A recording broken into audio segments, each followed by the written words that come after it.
ಪ್ರಜಾಧ್ವನಿ ಇದು ಪ್ರಜೆಗಳ ನಂಬಿಕೆಯ ಧ್ವನಿ.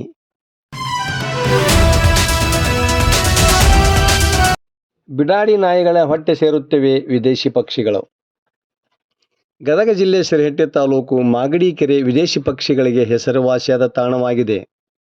ಪ್ರತಿ ವರ್ಷ ಇಲ್ಲಿಗೆ ಸಂತಾನೋತ್ಪತ್ತಿಗಾಗಿ ದೇಶ ವಿದೇಶಗಳಿಂದ ಅತಿ ಅಪರೂಪದಲ್ಲಿ ಅಪರೂಪ ಎನಿಸಿರುವ ವಿವಿಧ ಜಾತಿಯ ಸಾವಿರಾರು ಪಕ್ಷಿಗಳು ಅತಿಥಿಗಳಾಗಿ ಆಗಮಿಸುತ್ತವೆ. ವಿದೇಶಿ ಪಕ್ಷಿಗಳನ್ನು ಕಣ್ತುಂಬಿಕೊಳ್ಳೋಕೆ ಪಕ್ಷಿ ಪ್ರಿಯರು, ಪ್ರವಾಸಿಗರು ಹೆಚ್ಚಿನ ಸಂಖ್ಯೆಯಲ್ಲಿ ಬಂದು ಮಾಗಡಿ ಕೆರೆಯಲ್ಲಿನ ಪಕ್ಷಿಗಳ ವಿಹಂಗಮ ನೋಟವನ್ನು ಕಣ್ತುಂಬಿಕೊಳ್ಳುತ್ತಿದ್ದಾರೆ. ಆದರೆ ಈ ವಿದೇಶಿ ಪಕ್ಷಿಗಳಿಗೆ ಇದೀಗ ದೊಡ್ಡ ಸಂಕಷ್ಟ ಎದುರಾಗಿದೆ. ಅದೇನೆಂದರೆ ಬಿಡಾಡಿ ನಾಯಿಗಳ ಕಾಟ. ಹೀಗಾಗಿ ವಿದೇಶಿ ಪಕ್ಷಿಗಳಿಗೆ ಸ್ವದೇಶಿ ರಕ್ಷಣೆಯೇ ಇಲ್ಲದಂಥ ಪರಿಸ್ಥಿತಿ ನಿರ್ಮಾಣವಾಗಿದೆ. ಮಾಗಡಿ ಕೆರೆ ಸಂರಕ್ಷಣಾ ಮೀಸಲು ಕೆರೆಯಾಗಿದ್ದು ಅಂದಾಜು 50 ಹೆಕ್ಟೇರ್ ಪ್ರದೇಶದಲ್ಲಿ ವ್ಯಾಪಿಸಿದೆ. ಸರಿಸುಮಾರು 166ಕ್ಕೂ ಹೆಚ್ಚು ಜಾತಿಯ ಪಕ್ಷಿಗಳಿಗೆ ಈ ಕೆರೆ ವಿಶ್ರಾಂತಿ ತಾಣವಾಗಿದ್ದು, ಚಳಿಗಾಲದಲ್ಲಿ ಇಲ್ಲಿಗೆ ಸುಮಾರು 8,000ಕ್ಕೂ ಹೆಚ್ಚು ವಿದೇಶಿ ಪಕ್ಷಿಗಳು ಬರುತ್ತವೆ ಎಂಬ ಅಂದಾಜಿದೆ.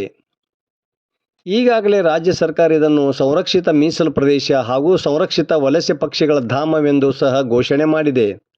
ಇಷ್ಟೆಲ್ಲ ಆದರೂ ಕೂಡ ಕೆರೆಯ ಸಂರಕ್ಷಣೆ ಹಾಗೂ ಕೆರೆಗೆ ವಲಸೆ ಬರುವ ವಿದೇಶಿ ಬಾನಾಡಿಗಳಿಗೆ ಸುರಕ್ಷತೆ ಇಲ್ಲವೇ ಅನ್ನೋ ಪ್ರಶ್ನೆ ಕಾಡತೊಡಗಿದೆ. ಹೌದು, ಕೆರೆಗೆ ಬಂದ ವಿದೇಶಿ ಪಕ್ಷಿಗಳನ್ನು ಬಿಡಾಡಿ ನಾಯಿಗಳು ಬೇಟೆಯಾಡುತ್ತಿವೆ. ಹೀಗೆ ಬೇಟೆಯಾಡಿ ವಿದೇಶಿ ಹಕ್ಕಿಯನ್ನು ತಿನ್ನುತ್ತಿರುವ ದೃಶ್ಯವನ್ನು ಸ್ಥಳೀಯರೊಬ್ಬರು ತಮ್ಮ ಮೊಬೈಲ್ನಲ್ಲಿ ಸೆರೆ ಹಿಡಿದಿದ್ದು ಸಾಮಾಜಿಕ ಜಾಲತಾಣಗಳಲ್ಲಿ ಅದು ವೈರಲ್ ಆಗಿದೆ. ಪ್ರತಿಯಾಗಿ ಪಕ್ಷಿ ಪ್ರಿಯರು ಕೂಡ ಇಲ್ಲಿನ ಅವ್ಯವಸ್ಥೆ ಬಗ್ಗೆ ಸಾಕಷ್ಟು ವಿರೋಧ ವ್ಯಕ್ತಪಡಿಸಿದ್ದಾರೆ. ಅಂದಾಜು 16ಕ್ಕಿಂತ ಹೆಚ್ಚಿನ ಜಾತಿಯ ಪಕ್ಷಿಗಳು ಇಲ್ಲಿಗೆ ಆಗಮಿಸಿದ್ದು, bar headed goose, Brahminy duck ಜಾತಿಯ ಪಕ್ಷಿಗಳು ಹೆಚ್ಚಿನ ಸಂಖ್ಯೆಯಲ್ಲಿವೆ.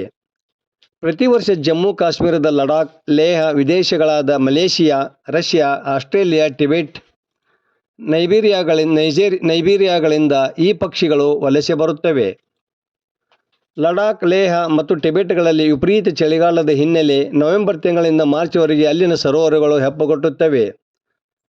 ಪಕ್ಷಿಗಳ ವಾಸಕ್ಕೆ ಹವಾಮಾನ ಸರಿಹೊಂದದ ಕಾರಣ ಫೆಬ್ರವರಿ ತಿಂಗಳವರೆಗೂ ಮಾಗಡಿ ಕೆರೆಗೆ ಪಕ್ಷಿಗಳು ಬಂದು ನೆಲೆಸುತ್ತವೆ. ಆದರೆ ಇಲ್ಲಿಯೂ ಸಹ ಪಕ್ಷಿಗಳಿಗೆ ಸಂರಕ್ಷತೆ ಇಲ್ಲವಾಯಿತಾ ಅನ್ನೋ ಬೇಸರವನ್ನು ಪಕ್ಷಿ ಪ್ರಿಯರು ಹೊರಹಾಕುತ್ತಿದ್ದಾರೆ. ಪಕ್ಷಿಗಳ ಸುರಕ್ಷತೆಗೆ ಕಟ್ಟುನಿಟ್ಟಿನ ಕ್ರಮವನ್ನು ಆದಷ್ಟು ಬೇಗ ಕೈಗೊಳ್ಳಲಿ ಎಂಬುದು ಪರಿಸರ ಪ್ರಿಯರ ಆಗ್ರಹವಾಗಿದೆ. ವರದಿ ನಾಗರಾಜ್ ಹಣಗಿ, ಪ್ರಜಾಧ್ವನಿ, ಲಕ್ಷ್ಮೇಶ್ವರ.